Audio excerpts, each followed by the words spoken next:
राष्ट्रवादीचे आमदार विजयसिंह पंडित आपल्यासोबत आहेत। साहेब, आज पुन्हा बीडमध्ये ओबीसींचा महाएल्गार मेळावा होतोय। तुम्ही ज्या पक्षाचे आहात त्याच पक्षाचे नेते तिथं मेळावा घेत आहेत। जरंगे पाटील सुद्धा त्यांच्यावरती सडकून टीका करतायत। काय भूमिका आहे आपली?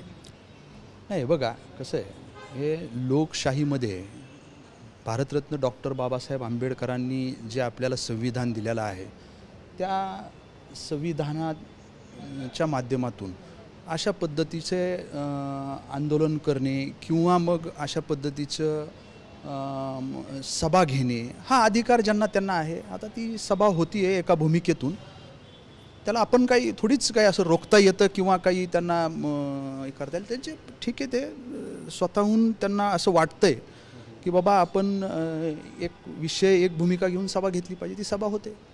पण यामुळे दोन समाजामध्ये तेढ निर्माण होते। अगदी तुमच्या जिल्ह्यामध्येच याची जाणीव जी आहे ते प्रकर्षण होते। एकीकडे मराठा तर दुसरीकडे ओबीसी आमने सामने उभा केला जातोय। नाही बघा, हे जो आहे हे फार दुर्दैवाची बाब आहे। बीड जिल्ह्यामध्ये ज्या पद्धतीनं काही लोकांकडनं अशा पद्धतीनं बुद्धिभेद करण्याचा प्रयत्न केला जातोय, परंतु मी वेळोवेळी सांगतो की बीड जिल्ह्यातील जनता ही खूप सुज्ञ आहे। त्याच्यामुळे अशा पद्धतीच्या या दुष्कृत्याला कुठेही थारा बीड जिल्ह्यातील जनता ही देणार नाही। आणि सध्याच्या काळात मला असं वाटतं की राजकारण आणि अशा पद्धतीनं काहीतरी समाजामध्ये तेढ निर्माण करण्याच्या भूमिकेतून कुठलीही गोष्ट कुणीही करता कामा नये। सध्या अतिवृष्टीमुळं उद्ध्वस्त झालेला आमचा बळीराजा जो काही आहे त्या बळीराजाला सावरण्याची गरज आहे।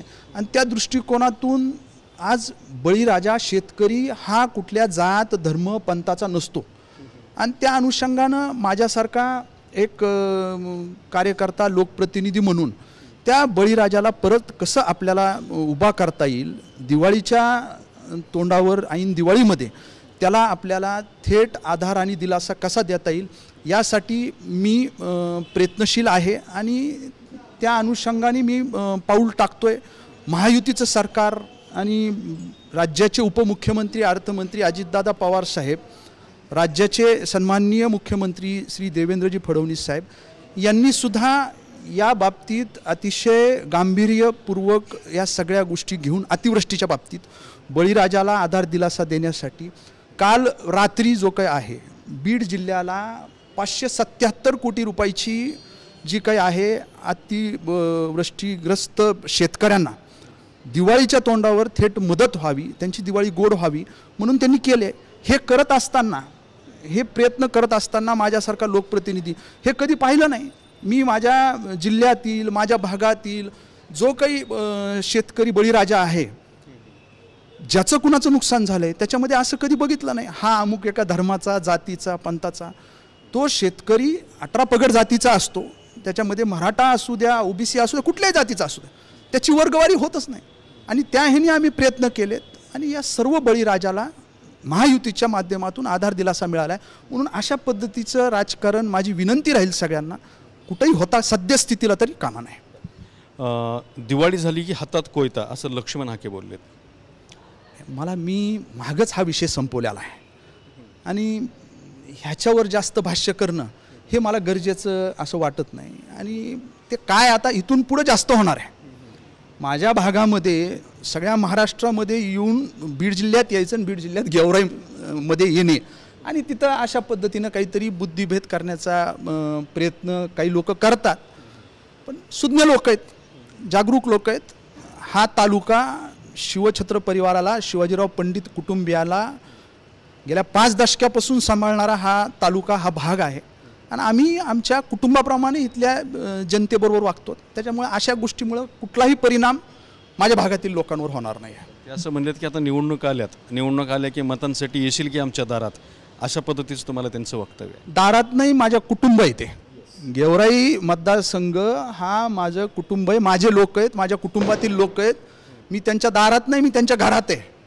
त्याच्यामुळं कितीही असे षडयंत्र जरी आखले, जरी काय केलं तरी सुद्धा याचा परिणाम निश्चितपणानं कुठंही कसाही होणार नाही।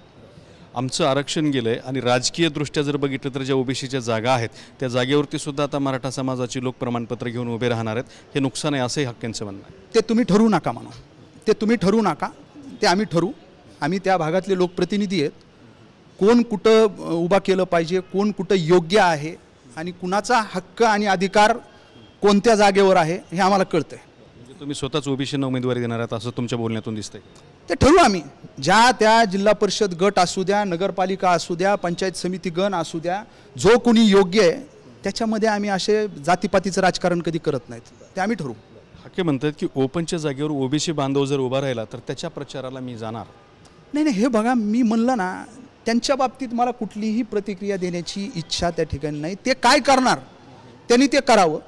ते कसं करतात, कशा पद्धतीनं त्यांची वाटचाल असते हे मी याच्यापूर्वी सांगितलं. परत परत तेच बोलण्यात काय अर्थ नाही. चार्जिंगवर चालणारे भाऊलं आहे. त्याचं एक वक्तव्य आहे की राजकारण आणि राजपाट हा मागून मिळत नसतो, तो नेहमीच हिसकावून घ्यायचा असतो.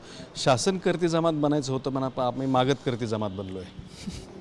मी म्हणलं ना, त्यांनी कुठलीही प्रतिक्रिया दिली, कुठलंही स्टेटमेंट दिलं, त्याच्यावर मी प्रतिक्रिया देणं हे मी काय तसं बांधील समजत नाही. अदखलपात्र या सगळ्या गोष्टी आहेत. पाहू, वेळ आणि काळ ठरवल. जरांगे पाटलांचं एक वक्तव्य, ते म्हणाले की अजित पवारांची राष्ट्रवादीची टोळी आता बीडमध्ये मेळावा घेणार आहे. तुम्ही पण अजित पवारांचेच शिलेदार आहात. हे बघा, ह्या गोष्टी जे काय आहे, आता संघर्ष योद्धा जरांगे पाटील काय बोलले, त्यांचं काय स्टेटमेंट आहे हे काय मी ऐकलेलं नाही. म्हणून मला त्यांनी दिलेल्या स्टेटमेंटवर मला प्रतिक्रिया देणं की त्याच्यावर आता मी एक मागच्या काळामध्ये गरजवंत मराठ्यांसाठी जो लढा पाटलांनी उभा केला, त्या लढ्याला मी माझी जबाबदारी समजतो.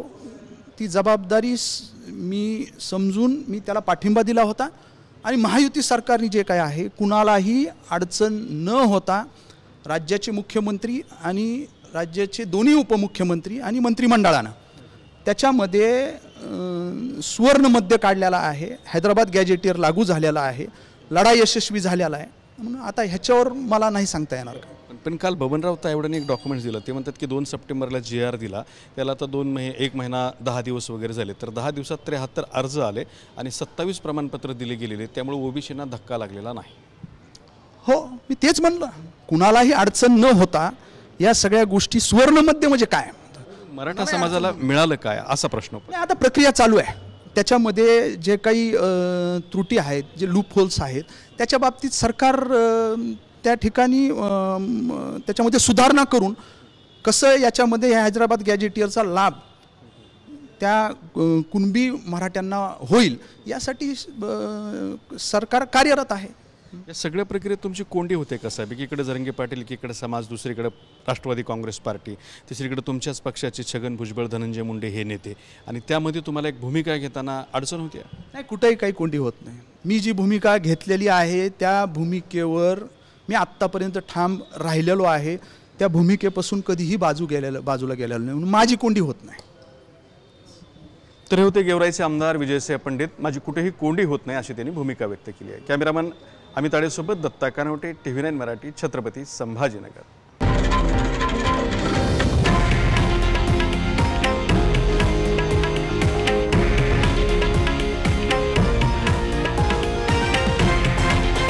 हे आहे देशातील नंबर 1 न्यूज नेटवर्क आणि आपण पाहत आहात TV9 मराठी, एकमेव.